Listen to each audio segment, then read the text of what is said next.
Bonjour à tous.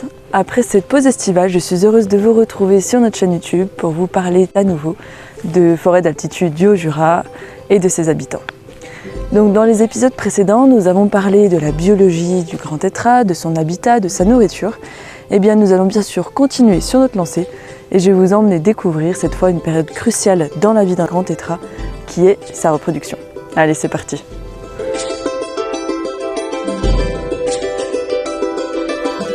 Vers la mi-avril, l'hiver et son ambiance feutrée laissent place à l'effervescence printanière, avec en point d'orgue le rendez-vous annuel des grands tétras pour assurer la mission incontournable de la reproduction.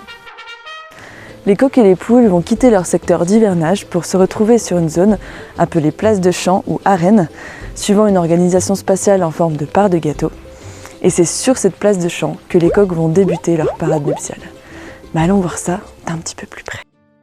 Une fois la nuit tombée, alors que les grands tétras s'assoupissent, les petites chouettes de montagne et les bécasses des bois laissent s'exprimer leur ardeur amoureuse.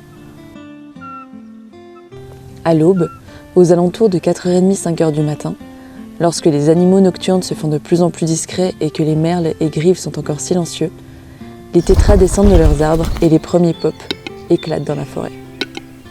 Les chants et les parades nuptiales vont ensuite s'amplifier.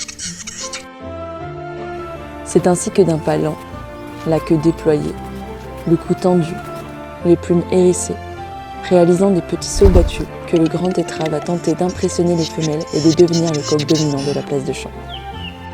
Malgré quelques blessures possibles et des combats parfois impressionnants, rares sont les plumes arrachées et les effusions de sang.